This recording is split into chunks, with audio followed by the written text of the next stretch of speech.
With nowhere to go, 18-year-old Rebecca Hayes found shelter in a forgotten house that everyone else had abandoned. That night, she wasn't looking for a miracle. She was simply trying to survive until morning. But by sunrise, she would discover that someone had entered that house long before she did. Someone had left behind a message that seemed impossible. It wasn't addressed to a name. It was addressed to whoever arrived next. Rebecca had no way of knowing that opening one old door would uncover a promise that had quietly survived for nearly 80 years. And if she had turned away that night, everything that followed would have been lost. Stay with me, because the real reason that forgotten house was waiting isn't what anyone expects. At 18 years old, Rebecca Hayes stood outside the iron gates of the only home she had ever known, holding a faded blue backpack that contained everything she owned. Behind her, the gates closed with a quiet metallic click. It wasn't loud, but it sounded like the end of something. Rebecca didn't leave right away. She stood there for several minutes, watching every car that passed the orphanage. Deep inside, a small part of her still believed someone might stop. Someone might roll down a window, call her name, and tell her they had come to take her home. No one did. Years later, Rebecca would say that the hardest part of growing up without parents wasn't the loneliness of childhood. It was discovering that, on the day she officially became an adult, not a single person came to ask where she would sleep that night. The staff hugged her goodbye. One of the caregivers quietly slipped a homemade sandwich into her backpack before she walked away. They cared, but caring wasn't the same as having a family. By sunset, Rebecca was no longer a child in the system. She was simply another young woman with nowhere to go. The weeks that followed taught her lessons no teenager should ever have to learn. She learned which bus stations stayed open through the night, which public libraries were warm enough to escape the cold for a few hours, which diners threw away untouched bread after closing. She washed her face in gas station restrooms before job interviews and tried to smile whenever someone asked where she lived. The conversations always began with hope. They always ended the same way. "We'll call you." No one ever did. Winter arrived earlier than usual that year. One bitter evening, Rebecca sat outside a small public library, pulling her thin coat tighter against the wind. Across the street, families hurried home carrying grocery bags while children laughed, climbing into waiting cars. She didn't envy their houses. She envied the feeling of knowing someone was waiting for them. As darkness settled over the town, an elderly man stopped a few feet away. His coat was old, his hands weathered, and his eyes carried the quiet kindness that only comes from someone who has lived through difficult years. He studied Rebecca for a long moment before reaching into his pocket. Without saying a word, he placed an old brass key into her hand. The metal felt strangely warm. Rebecca looked at him in confusion. "I think you have the wrong person." The old man smiled softly. "No," he said. "I remember saying those exact words when I was your age." Rebecca frowned. "What is this?" He gently closed her fingers around the key. "It's not a gift," he replied. "It's a promise." He pointed toward the mountains beyond the town, where endless maple forests disappeared into the fading light. "There's an old house hidden out there." He paused before speaking again. "For nearly 80 years, it has opened its door only to people who truly believed they had nowhere left to belong." Rebecca wanted to tell him that stories like that didn't happen in real life. But that night, she had no home, no family, no one expecting her. And when life leaves you with nothing, even the smallest promise can feel worth following. With the old key resting tightly in her hand, Rebecca started walking toward the mountains, never imagining that the forgotten house waiting there would change not only her own life, but the lives of countless strangers who had yet to arrive. Rebecca followed the narrow mountain road until the last streetlight disappeared behind her. The old man's directions had been simple. Keep driving until the pavement ends. Then, keep going until you think you've gone too far. She borrowed enough money for a bus ride to the nearest town, then walked the final 3 miles with her backpack slung over one shoulder and the brass key clutched tightly in her coat pocket. By the time she reached the house, dusk had settled over the Vermont hills. It stood alone among towering maple trees, weathered by decades of snow and rain. The white paint had long since faded to gray. The porch leaned slightly to one side, and climbing ivy wrapped itself around the old stone chimney as though trying to hold the house together. Rebecca stopped at the gate. This wasn't the kind of place people dreamed about finding. It looked forgotten, almost abandoned. Yet somehow, it didn't feel empty. The silence around it wasn't unsettling. It was peaceful, like an old church after everyone had gone home. She climbed the porch steps carefully, afraid one of them might break beneath her weight. The brass key slid smoothly into the lock. The door opened on the first turn. No resistance. No squeaking hinges, as if someone had been expecting her. The air inside smelled of cedar wood, old books, and something warm she couldn't quite identify. Not dust, not decay. Home. The furniture was old but beautifully cared for. A rocking chair sat beside a stone fireplace. A patchwork quilt rested neatly across a small sofa. Shelves lined the walls, filled with worn novels, family photographs, and handmade pottery. Rebecca slowly walked from room to room. There were no signs of anyone living there. Yet everything looked lived in. The kitchen cupboards held dishes. Fresh firewood had been stacked beside the hearth. A kettle rested neatly on the stove. It didn't make sense. She whispered into the quiet house. "Hello." Only silence answered. That first evening, Rebecca built a small fire using the wood beside the fireplace. She had never lit a fire alone before. It took 3 attempts. When the flames finally caught, she smiled without realizing it. It was the first genuine smile she'd worn in weeks. She heated a can of soup she'd bought in town and ate, sitting on the floor with her back against the sofa. Outside, snow began falling gently. Inside, the fire crackled softly. For the first time since leaving the orphanage, Rebecca wasn't wondering where she would sleep. She woke before sunrise the next morning. For a moment, she forgot where she was. Then she smelled fresh coffee. Rebecca sat upright. Coffee. She hadn't brought any. The house was silent. She searched the kitchen. There, on the counter, sat an old tin labeled simply, "Coffee." She frowned. "I'm sure that wasn't here yesterday." She laughed nervously. "Maybe I just missed it." It seemed like the most reasonable explanation. Still, something about the house felt different. Not strange. Attentive. The days settled into an unexpected rhythm.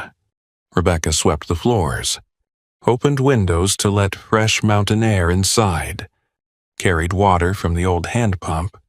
Every evening she added another log to the fireplace. Every morning she found something useful she hadn't noticed before. A heavy winter blanket tucked inside a cedar chest. A pair of wool gloves hanging behind the kitchen door. A lantern with fresh oil. It wasn't as though the house was creating these things. It was as though it revealed them exactly when she needed them. Rebecca stopped trying to explain it. Instead, she began saying something she hadn't said in years. "Thank you." She wasn't sure who she was thanking. The house. The old man. Whoever had lived here before.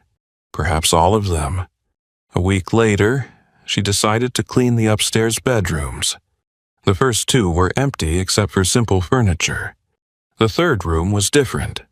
Sunlight poured through a wide window overlooking the forest.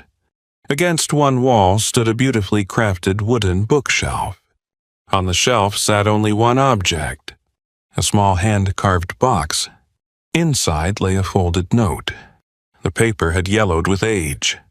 Its edges were worn from careful handling. Rebecca unfolded it slowly. The handwriting was elegant, steady.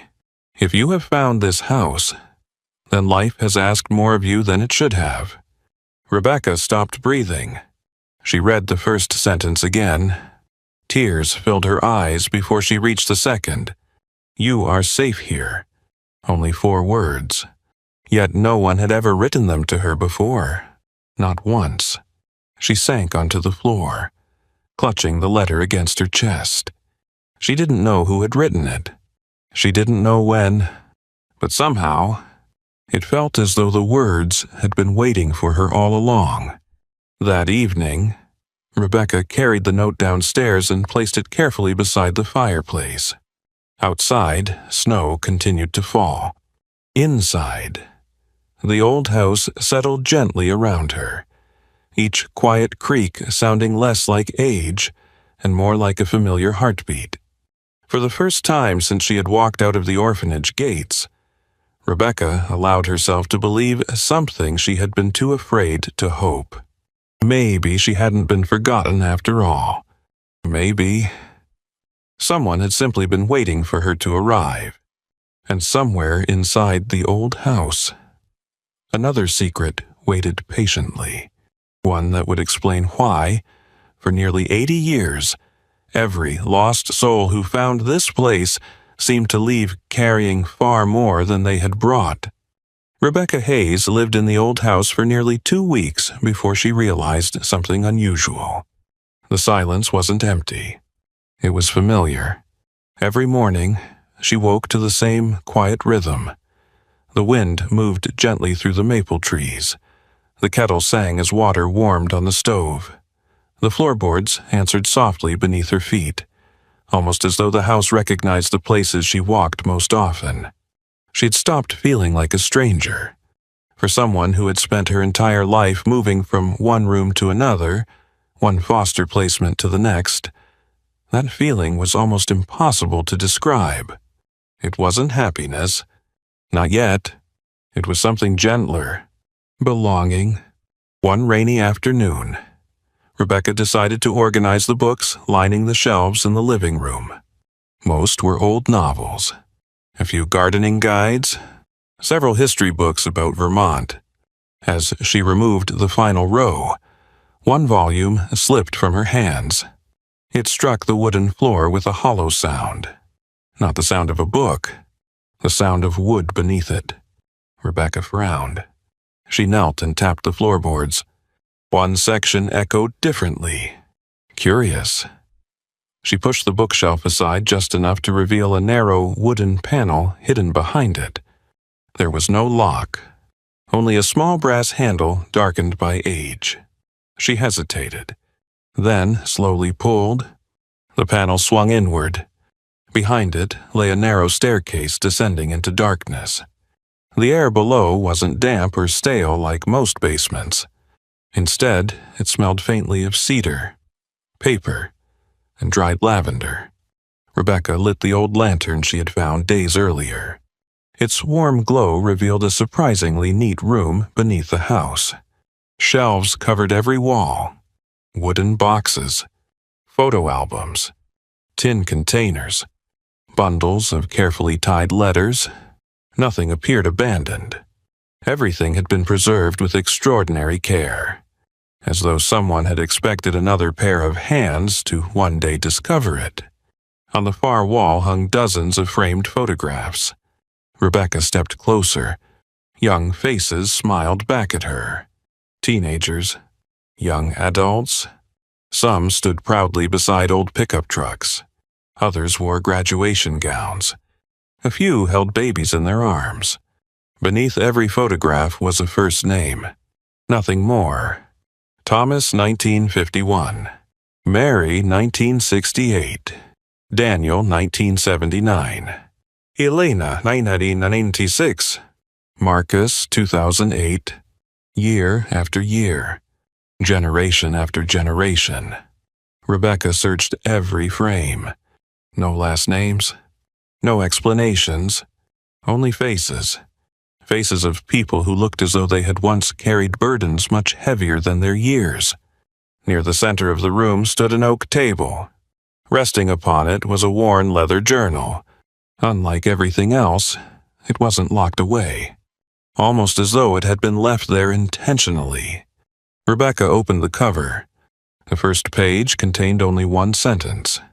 Every person remembered here once believed they had been forgotten. She swallowed hard. Turning the page, she discovered short, handwritten entries. Not biographies. Moments. Thomas arrived during the winter of 1951.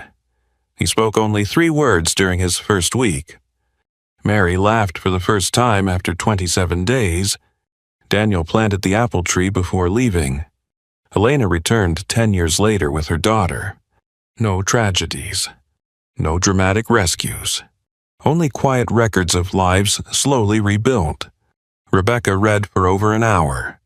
The journal wasn't documenting miracles. It was documenting healing. A folded envelope slipped from between 2 pages. Across the front, in faded ink, someone had written, "For the next keeper." Rebecca looked around the room. Keeper. The word lingered in the silence. She unfolded the letter carefully. If you are reading this, then you have already begun asking the wrong question. Most people want to know who owns this house. That has never mattered. The better question is who keeps its promise. Rebecca felt a chill despite the warmth of the room. She continued reading. This place was built by people who remembered what it felt like to be alone. Some had lost parents. Some returned from war with nowhere to go. Some aged out of children's homes with no one waiting. They discovered something simple. Loneliness ends much faster when one person decides to open a door. Rebecca lowered the letter. She stared at the photographs again. For the first time, she noticed something else. Every person was standing in almost the exact same place. On the front porch, near the old maple tree, smiling at the camera. Not because life had become perfect, because they had survived long enough to smile again. She turned another page. Near the bottom was a list, not of names, of promises. Leave more firewood than you used. Plant something that will outlive you. Never let the pantry become empty. Listen before giving advice. When someone leaves, make sure they know they can return. Rebecca smiled through unexpected tears. None of it required wealth, only kindness. As evening settled outside, rain tapped gently against the basement windows.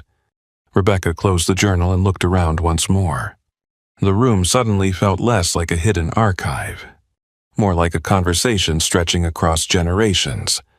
People who had never met had somehow cared for one another, not with grand gestures, but through ordinary acts repeated faithfully over many decades. She whispered into the quiet room, "I don't know if I belong here." The house answered only with silence. Yet somehow, the silence no longer felt empty. It felt patient. When Rebecca climbed back upstairs, something caught her eye through the living room window. An old pickup truck had stopped at the edge of the property. An elderly woman stepped out slowly, leaning on a wooden cane. She stood near the gate for several moments without entering. Instead, she simply looked toward the house, then toward Rebecca. When their eyes met, the woman smiled. Not with surprise, not with curiosity, with recognition, as though she had expected this meeting for many years. Rebecca opened the front door. Before she could speak, the woman raised a small basket covered by a checkered cloth. "I baked too much bread," she said warmly. There was a playful pause before she added, "That's the excuse I've been using for 32 years. Rebecca laughed softly. The woman nodded toward the house. I wondered when it would choose someone again. Rebecca's smile slowly faded. What do you mean? The old woman looked at the porch, then back at Rebecca. I don't think the house chooses people, Rebecca said. The woman smiled gently. No, it never chooses. It simply knows who has finally run out of places to go. Rebecca stood speechless as the woman handed her the basket. Inside, beneath the warm loaf of bread, lay a small handwritten note. It contained only 7 words. You're not the first. You won't be the last. The elderly woman never stayed long.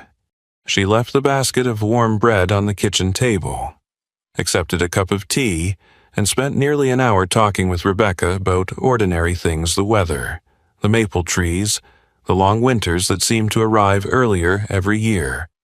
Not once did she ask why Rebecca was there. Not once did she ask where she had come from. When she finally stood to leave, she rested one hand gently on the back of the old rocking chair.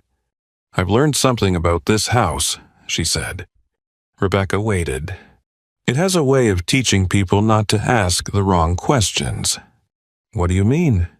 The woman smiled. When someone arrives here, most people want to know what happened to them. She buttoned her coat.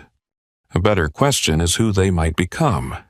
With that, she walked back toward her truck, disappearing down the winding road beneath the bare maple branches. Rebecca stood on the porch long after the truck was gone. The words stayed with her. Who they might become, not what had happened. For years, every conversation in Rebecca's life had begun with the same painful history. Where are your parents? How long were you in the system? What happened to your family? People never meant to be cruel, but every question quietly reminded her of what she had lost. No one had ever asked what she hoped for. No one had ever asked what kind of woman she wanted to become. That evening, Rebecca wandered slowly through the house. For the first time, she wasn't searching for hidden rooms or mysterious letters. She was simply looking. The windows faced east, catching the first light of morning. The kitchen was small, but every shelf could be reached without a step stool. Hooks by the back door held work gloves in different sizes.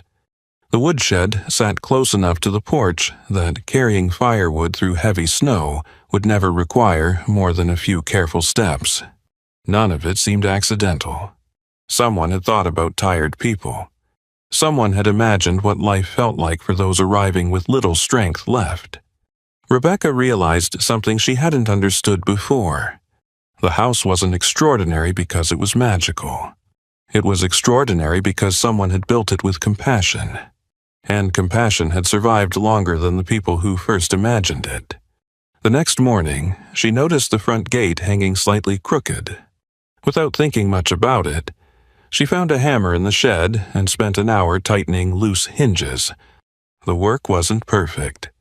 The gate still leaned a little, but it closed properly again. That afternoon, she swept leaves from the porch. The following day, she cleaned years of soot from the fireplace stones. One small task led naturally to another. She wasn't trying to restore an old house. She was simply taking care of the place that had taken care of her. Somewhere along the way, something inside her changed. She stopped thinking, I'm staying here because I have nowhere else to go.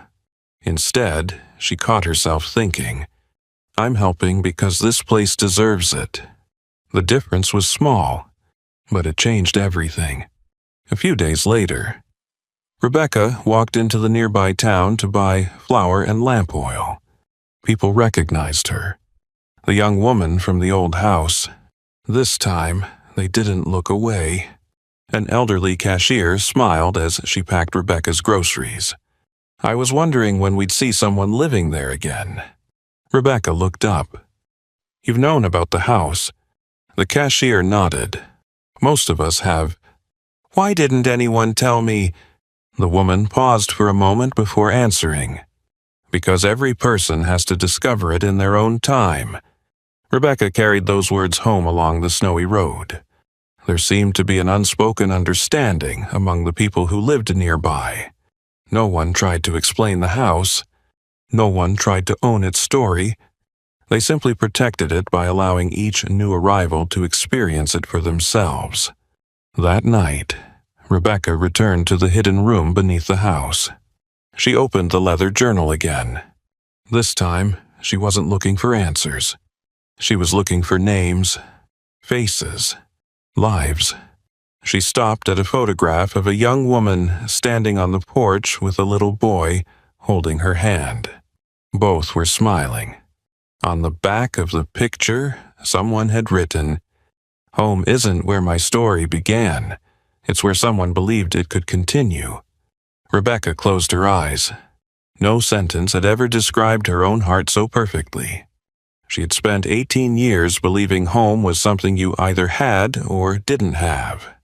Now she wondered if home was something people built together, one act of kindness at a time. That evening, before going to bed, Rebecca lit the small lantern by the front window. She wasn't expecting visitors. She simply liked the warm glow it cast across the snow. As she stood looking out into the quiet darkness, she imagined someone else somewhere on a lonely road. Cold, afraid, certain that no one in the world knew their name. Without realizing it, she whispered into the night, "If anyone needs this place, I hope they find it." The words surprised her. Only weeks earlier, she had been praying for someone to save her. Now, for the first time in her life, she was hoping someone else might one day receive the same kindness she had been given. Rebecca smiled softly. She finally understood what the house had been teaching all along. Healing wasn't the moment your pain disappeared. Healing began the moment your heart became large enough to make room for someone else's. Winter settled gently over the mountains. Snow covered the old stone walls, softened the worn fence posts, and blanketed the narrow road that wound through the maple forest. Life at the house found its own quiet rhythm, measured not by calendars but by simple routines. Rebecca rose with the sunrise. She carried firewood before breakfast. She baked bread twice a week, using a recipe the elderly woman had written on a faded recipe card. She repaired loose shutters. She stacked books. She swept the porch after every snowfall. For the first time in her life, she stopped counting the days she had survived. She simply lived them. Yet every evening, before blowing out the lantern beside the front window, she found herself glancing toward the road, not because she expected someone, because part of her hoped no one would ever need to come, and another part quietly hoped that if someone did, they would find the light. One Saturday morning, Rebecca heard the rumble of an engine outside. She stepped onto the porch expecting to see the elderly woman with another basket of bread. Instead, a pickup truck she had never seen before stopped near the gate. A man in his 60s climbed out carrying a wooden toolbox. He removed his cap politely. "My name's Walter." Rebecca smiled cautiously. "I'm Rebecca." Walter nodded toward the roof. "I noticed a few loose shingles after last week's windstorm." Rebecca looked surprised. "I was planning to fix them."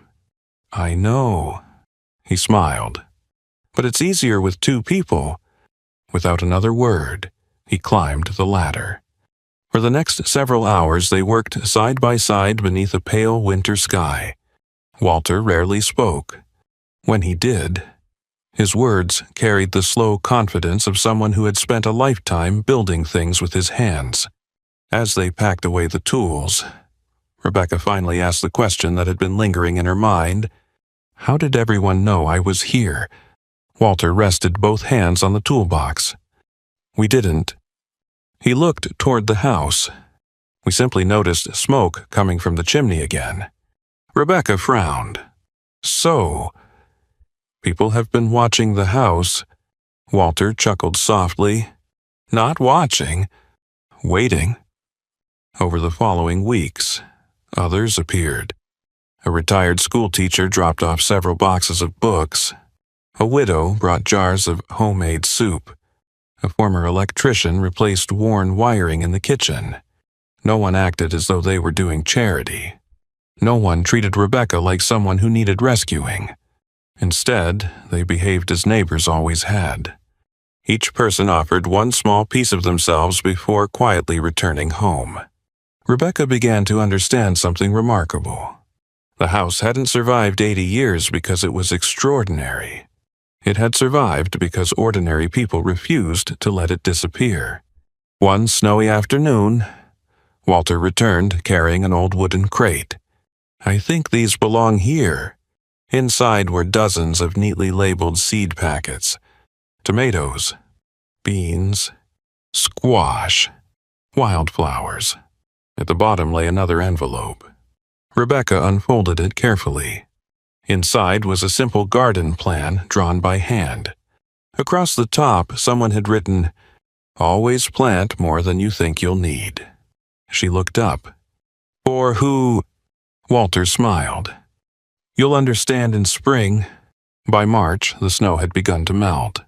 Rebecca cleared the overgrown garden behind the house. The work was exhausting. Tree roots had spread through the soil. Old vines wrapped around broken fencing. More than once she considered giving up, but each morning someone seemed to stop by. Walter repaired the fence. The retired teacher helped to remove stones. The elderly woman brought lemonade when the afternoons grew warm. No one stayed all day. Each simply gave an hour, then left. Little by little, the neglected garden came back to life. Rebecca realized she wasn't rebuilding it alone. Neither had anyone before her. One rainy evening in early April, there came a knock at the door. It was hesitant, almost apologetic. Rebecca opened it to find a young man standing beneath the porch roof. He looked no older than 19. His clothes were soaked. His backpack was torn. He clutched a folded piece of paper so tightly that it had nearly fallen apart. "I'm sorry," he said quietly. "I was told." His voice broke. "Someone here might help." Rebecca invited him inside without another question. The fire was already burning. She handed him a towel. He sat silently for several minutes, staring into the flames. Eventually, he unfolded the damp piece of paper. It contained only an address. This address, written in shaky handwriting. "My caseworker gave me this before she retired." He swallowed hard. "She told me." He struggled to continue. "If I ever reached a point where I truly had nowhere else to go."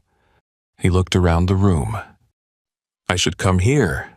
Rebecca felt her heart tighten. The promise hadn't ended with her. It had quietly continued. That evening, they shared homemade soup and fresh bread. The young man spoke very little.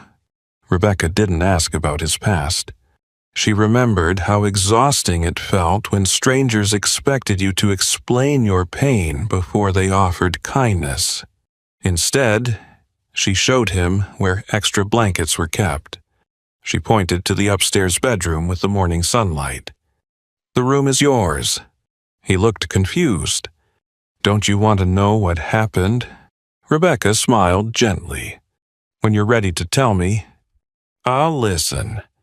But you don't have to earn a place at this table."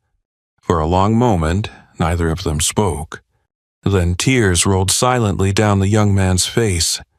Not because someone had solved his problems, because for the first time in a very long while, someone had made room for him before asking him to justify his existence. Later that night, Rebecca stood alone on the porch beneath a sky filled with stars. The lantern beside the front door glowed warmly against the darkness. She finally understood why it had always been left burning. It wasn't there to help people find the house. It was there to help them believe they still deserved to walk toward the light. Rebecca looked through the window.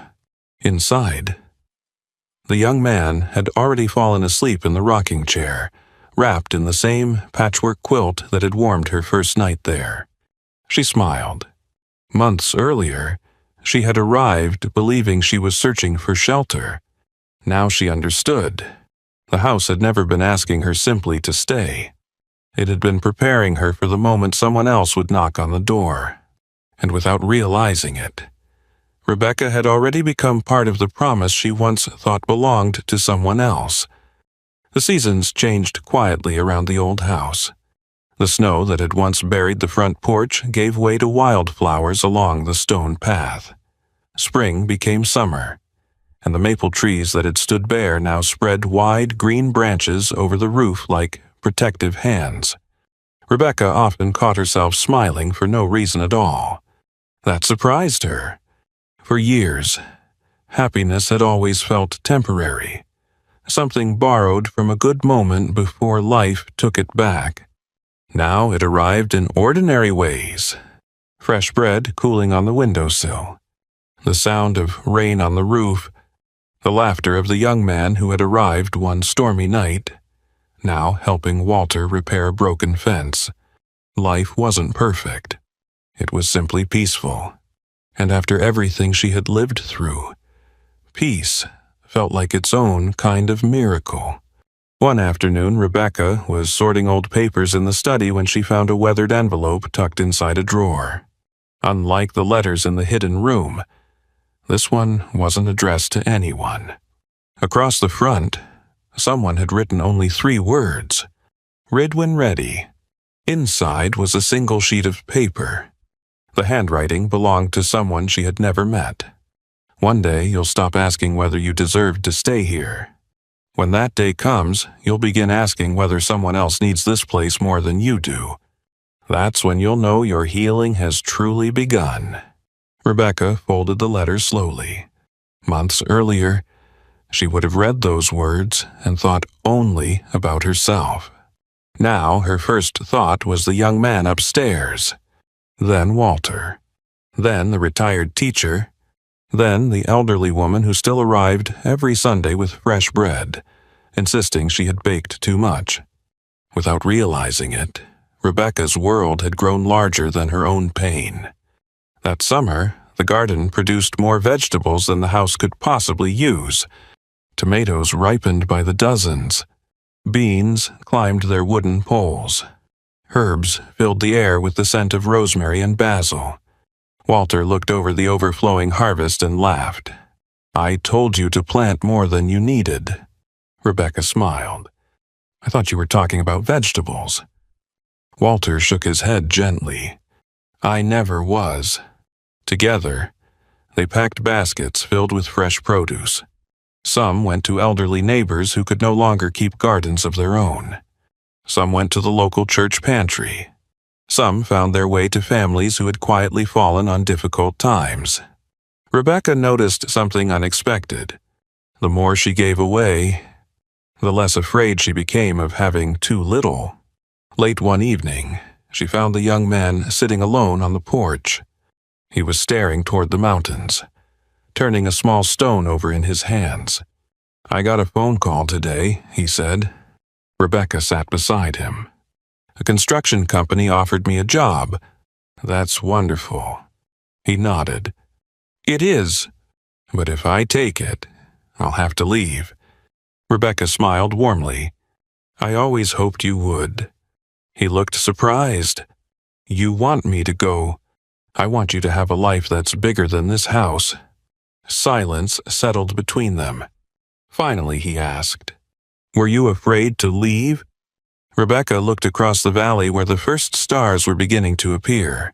"I used to think this house saved people by letting them stay." She smiled softly.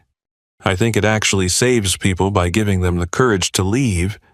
A few weeks later, he packed his backpack. It was the same backpack he had carried when he first arrived. Only now it held work boots, clean clothes, a notebook full of plans, and a future that finally felt possible. Before climbing into Walter's truck, he hesitated. "I don't know how to thank you." Rebecca shook her head. "You already did." "How?" "You believed tomorrow was worth showing up for." He hugged her tightly. Then he drove away. Rebecca watched until the truck disappeared around the bend. For a brief moment, the old fear returned. The fear of being left behind. But it didn't last. This goodbye felt different. Some people leave because they no longer care. Others leave because they've finally learned how to live. There was a world of difference between the two. As autumn arrived once again, Rebecca noticed something else changing. People no longer introduced her as the girl staying at the old house. Instead, they simply said, "Go ask Rebecca. Need help repairing a porch? Ask Rebecca. Need someone to deliver groceries to an elderly neighbor? Ask Rebecca. Need a warm meal for a family having a difficult week?" Rebecca would know what to do. She hadn't set out to become part of the community. She simply kept saying yes whenever someone needed an extra pair of hands. Slowly, almost without noticing, the community embraced her in return. One crisp October afternoon, the retired social worker who had first given Rebecca the brass key returned for the first time in nearly a year. He walked more slowly now. His hair had turned completely white. Rebecca welcomed him inside. The old man looked around the house with quiet satisfaction. "It feels different." Rebecca smiled. "I've repaired a few things." He shook his head. "I'm not talking about the walls." He looked directly at her. "The house sounds alive again." Rebecca laughed softly. "I didn't know a house could sound alive." "It can." He listened to the distant voices outside where neighbors were helping gather apples from the orchard. "For a long time," he said quietly, "all anyone could hear here was silence." He paused. "Now?" He smiled.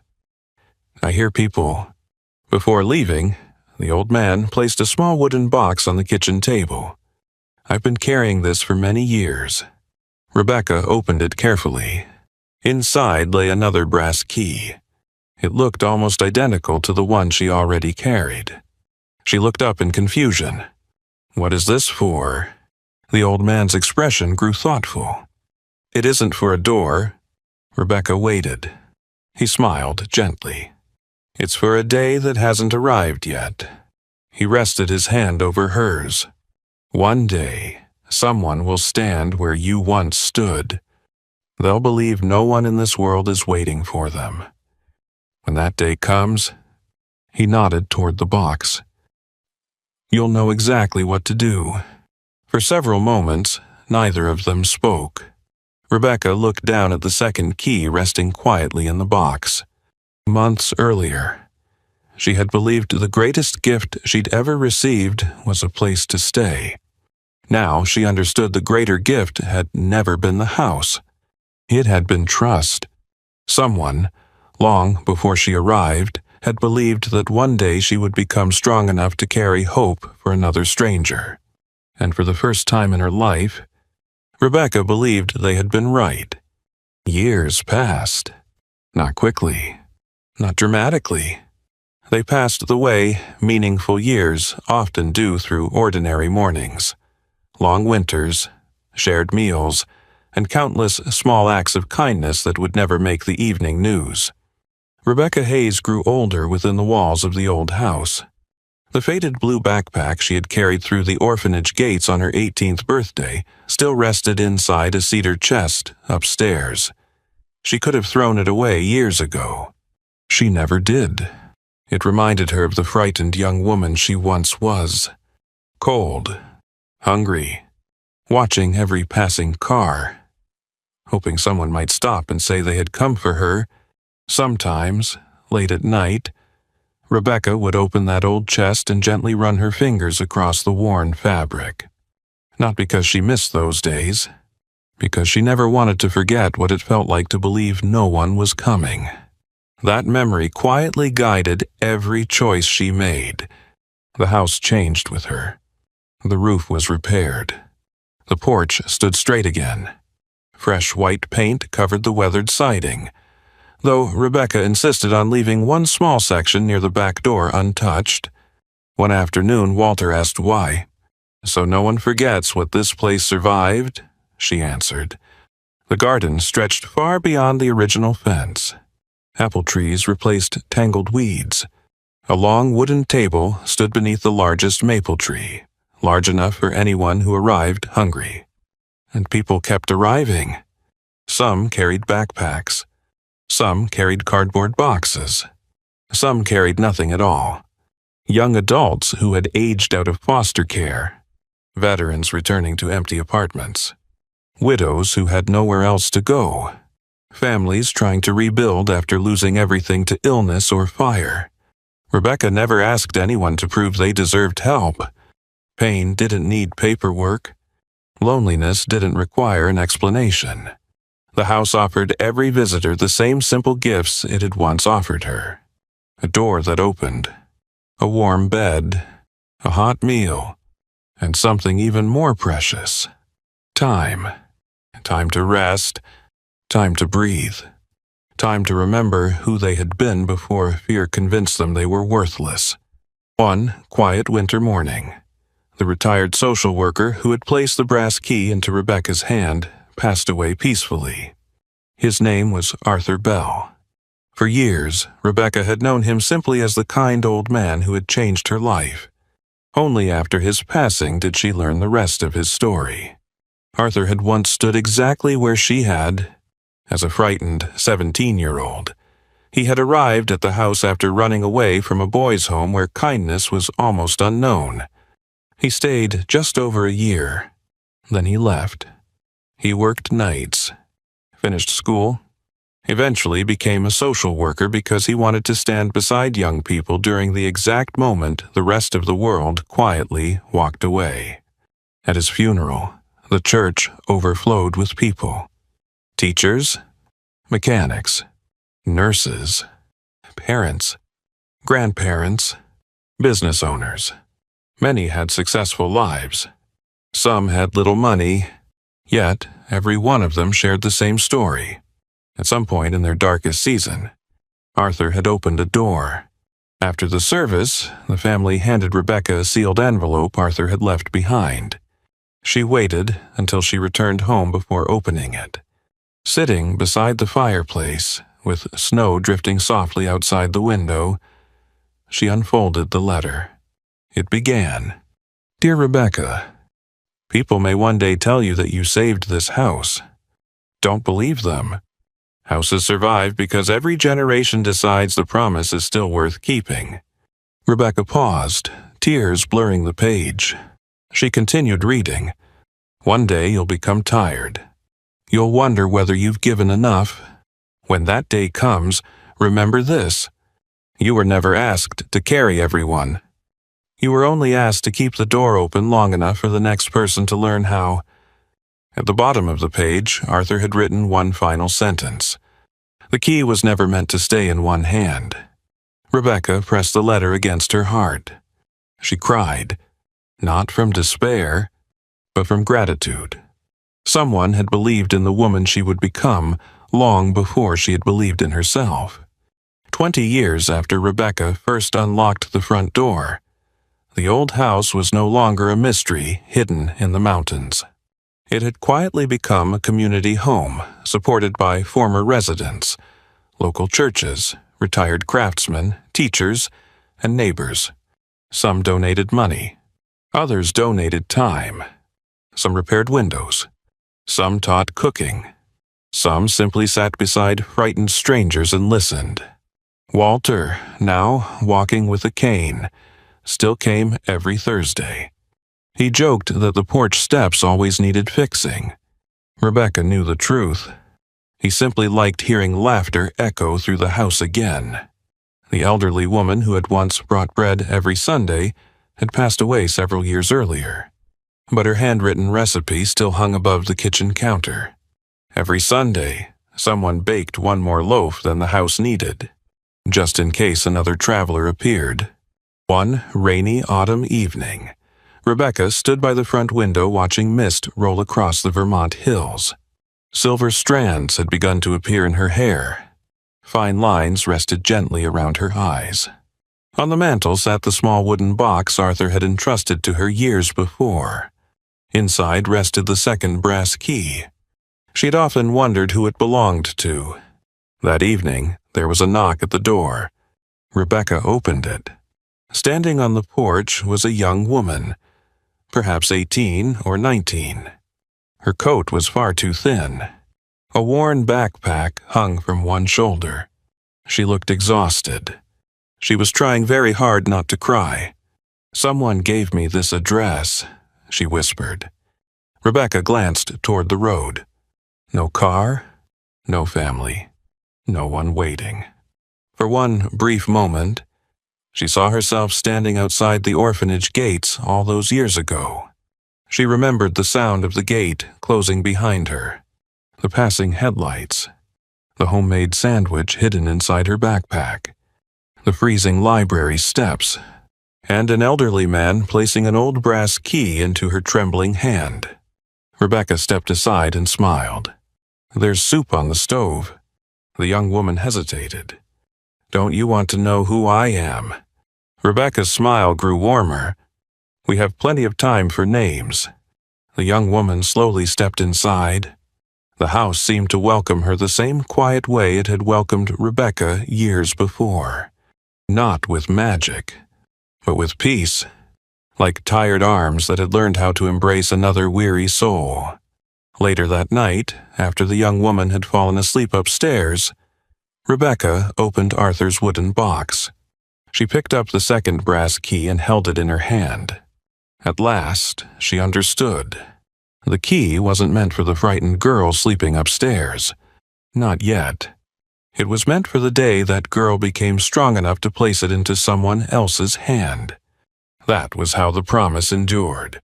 Not through buildings, not through ownership, but through ordinary people choosing compassion over and over again. The following spring, Rebecca placed a new photograph in the hidden room beneath the house. It showed dozens of people gathered beneath the old maple tree. Walter sat in the middle, smiling beneath his old cap. Former residents stood beside husbands, wives, children, and grandchildren. Some held baskets of vegetables. Some held tools. Some simply held the hands of people who had once arrived believing they were completely alone. Rebecca stood near the edge of the photograph. On the back she wrote, "No one in this picture was rescued by a house. They were simply reminded that their lives were still worth building." She placed the photograph beside all the others, then stepped back. Faces, names, generations. People who had once believed they had been forgotten, now connected by a promise that would outlive every one of them. That evening, Rebecca sat quietly on the front porch as the sun disappeared behind the Vermont mountains. The lantern beside the front door glowed softly. Inside the house, someone laughed. Someone was setting the table. Someone was teaching a frightened young man how to knead bread for the very first time. Rebecca closed her eyes and listened.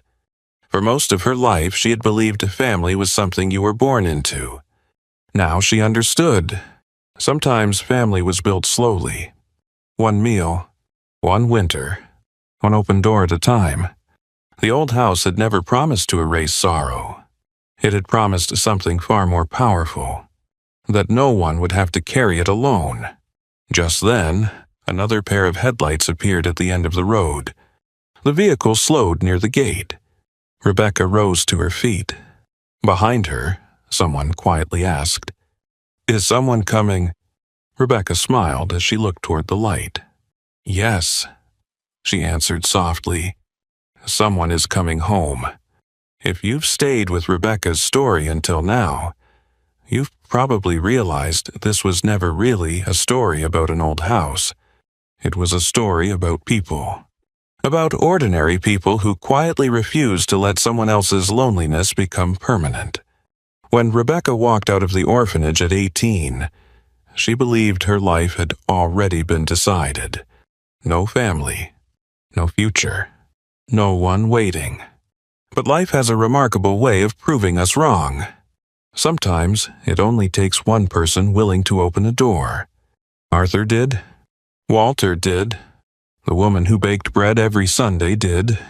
None of them were famous. None of them were wealthy. Yet every one of them left behind something far more valuable than money. They left hope.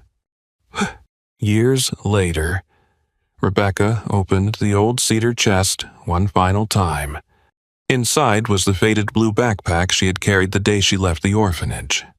Hidden in the bottom was the napkin that once wrapped the sandwich a caregiver had quietly slipped into her bag before she walked away. She smiled through tears. That caregiver probably never imagined such a small act would stay with Rebecca for the rest of her life.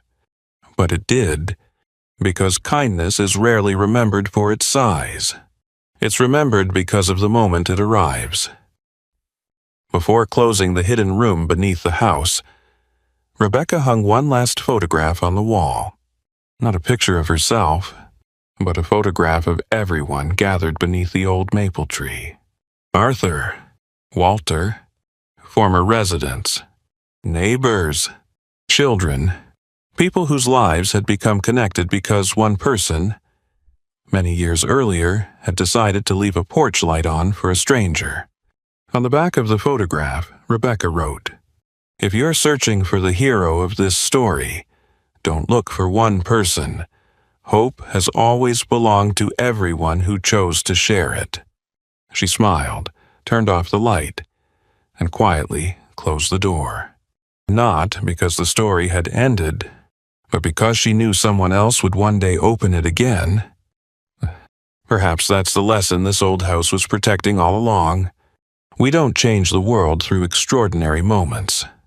We change it through ordinary kindness, repeated often enough that it becomes someone else's new beginning. A warm meal, a listening ear, a porch light left on, a door that stays open. Sometimes, that's all it takes to save a life. So before we say goodbye, I'd like to ask you one simple question. Who was the person who opened a door for you when life felt impossible? And maybe it was a parent, a teacher, a neighbor, or perhaps a complete stranger. If someone like that changed your life, I'd love for you to share their story in the comments. Your words might become the encouragement someone else needs today. And if Rebecca's journey reminded you that kindness is never wasted, please like this video, subscribe to the channel, and share it with someone who may need a little hope. Because somewhere tonight, someone is still searching for a light in the darkness. Perhaps you could be the one who leaves it on.